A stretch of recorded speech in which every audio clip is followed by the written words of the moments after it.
Alright, so obviously to like start it off, I'm clearly against knife crime. Knife crime is bad. Carrying knives is bad. You shouldn't do it. But having said that, the government over the past 5 years have not been implementing many laws to try and hinder knife crime, but they have implemented two that caught my eye that just seem kind of dumb, and all they're doing is trying to pretend to combat knife crime. I think they should focus on the criminals that are using the weapons and not the weapons that they use, because no matter how many knives you ban, they'll always have another one to use that isn't banned, is my point really on this. This zombie knife ban that's just come in last month, is the government or Home Office or police or politicians, whoever it is that come up with it, to me is just, it's to fake that they're trying something. Anyone not interested in knives, or even anyone who looks at the history of the ban and current changes for more than 30 seconds, will see how pointless the ban is. I don't really have a solution for stopping knife crime that would work well, but I know that this isn't it. It's also not my job to come up with solutions, so I'm not even going to try. Initially, back in 2019, the term zombie knife was in reference to a knife or machete or whatever that had words or symbols implying it was for harming a human body, a zombie.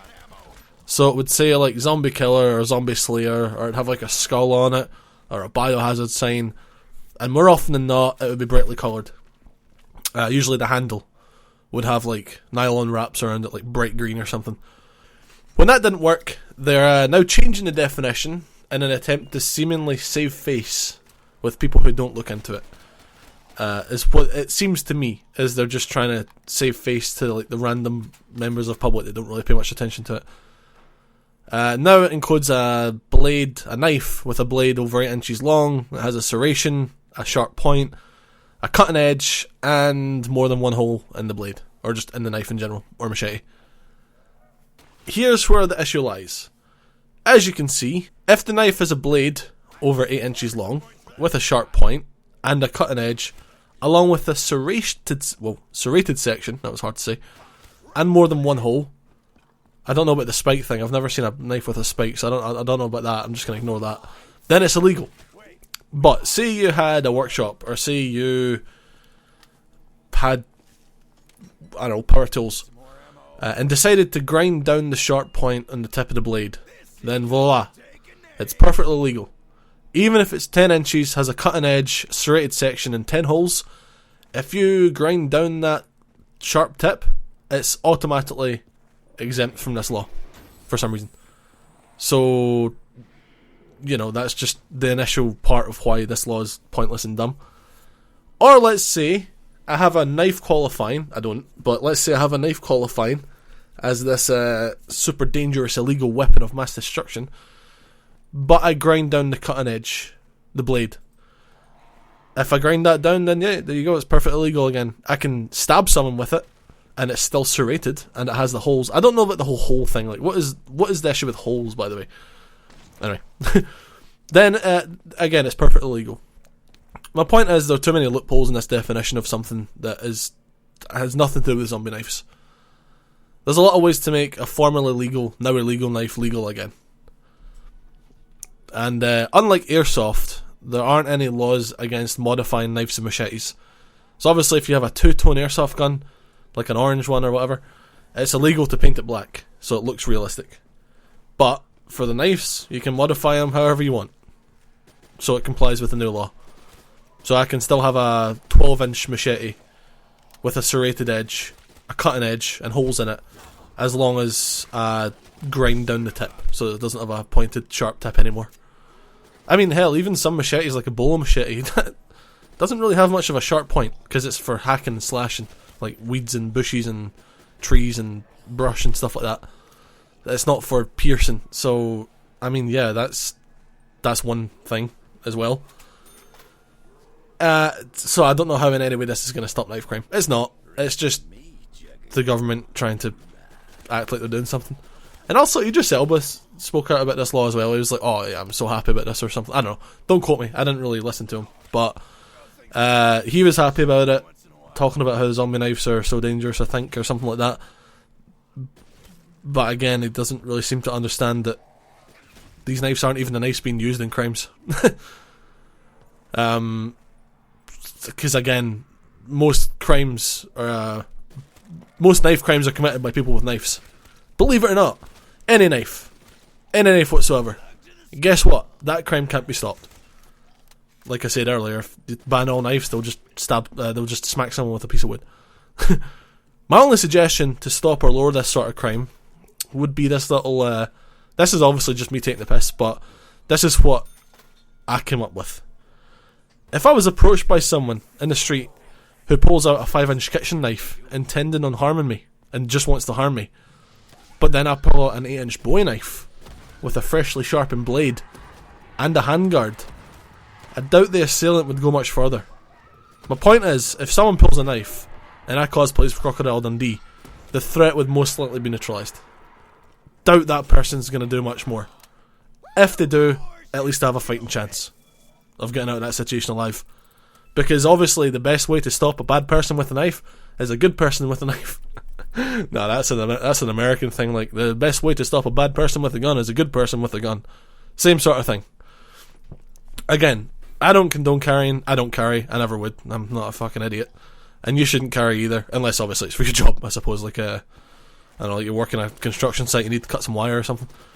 Also, obviously, running away is a good shout, like probably the best thing you can do, but when I should be doing cardio at the gym, I end up tripping over the mats and falling into the deadlift station, so not much I can do about that. Point is, I'm not a runner. My cardio sucks, because I lift weights. I don't do cardio at the gym.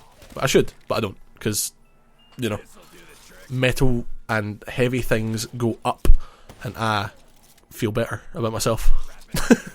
Anyway, ultimately these knife crimes are mostly committed from one group, or like wannabe gang to another, or just some kids who act tough and think carrying is cool. Basically, it doesn't look like the majority of the population in the UK are at risk of randomly being stabbed when walking down the street. It's all really just one group of people against another group of people, and they all look the same. I'm not saying skin colour, I'm saying the way they dress and the way they sound. It's like black hoodie, joggies, balaclava, or like face mask, whatever, and they're all under 5'9" because they gotta compensate, and they have small man syndrome. I'm 6'2", so I'm allowed to say that. One thing I will say, another thing actually I will say to like finalise this, is that I've looked at knife crime over the past years, like news reports and all that. I've watched videos on Reddit and LiveLeak before that was shut down. I've never seen someone using a quote-unquote zombie knife, or any knife that makes these descriptions, in a crime committed. I've seen people with machetes, but machetes aren't illegal, even with this new law. I've seen people with bowie knives, but again, I have bowie knives. They're not illegal, unless it had like a serration on it as well. But mine don't, so a bowie knife doesn't have a serration, really, to be fair. They're just basic like kitchen knives, or machetes, or kukris. I've seen a kukri be used, and I don't know, they're never going to be able to ban a kukri, like that's too specific really. I saw one video actually not long ago in my own town where some little neddy prick, again, hood up, balaclava or face mask, whatever, black hoodie, black joggies, black shoes, him and his friends all dressed the exact same, like a goddamn boy band. He pulled out a kukri, and I'm like, of all things you could pull out a kukri, that's weird. Why'd you have a kukri? It's like, imagine, like, it'd be so easy to accidentally slice your thumb off if you're unsheathing a kukri at speed. Anyway, point is, these zombie knives, I haven't seen one in years. I haven't seen one in person ever, actually, but I've not seen them on sites, I've not seen them on videos or news reports, I haven't seen them anywhere in years. So, to clarify, this is just a Hail Mary, or like a stab in the dark, for the government and police and whoever it is that's coming up with these. Apparently it might be Labour that's doing it. I think it's Labour. I'm not a political person, so I don't really know, but apparently it's Labour that's trying to get this, or that's got this law in. It just seems like them trying to save face, because initially the zombie knife ban didn't do shit, and it's, again, not going to do shit. And yeah, that pretty much sums it up. That's my thoughts on it. I don't have a solution, not my job. you're not going to find a solution for knife crime or crime in general. Because these people are criminals. They don't care about breaking another law to commit another crime. So, yeah. I don't know. Subscribe to my channel. Go subscribe to my main channel, actually. I'll link it below. This is just a random little knife rant video on this Knife to See You channel. So, yeah. Thanks for watching. Knife to See You here. That's why I named the channel that. And subscribe if you want. Or leave a comment as well, actually. Comment below if you have any actual valid ways. And if any police are watching this video, take this to heart. Not take it to heart, but take it like... not seriously. Well, I suppose you could take it seriously. Reflect on what's been said here. If anyone comes to you and is like, what do you think of this zombie knife man? Don't turn around and just be a parrot and be like, oh, well, yes, it's actually a very good law. It's going to reduce knife crime significantly. Because it's not. Just be like, you know, it's in place. We'll see what happens. Sit on the fence. Be diplomatic about it. Don't outright say it's going to do fuck all. But realistically, it's going to do fuck all. Anyway, thanks for watching. Bye.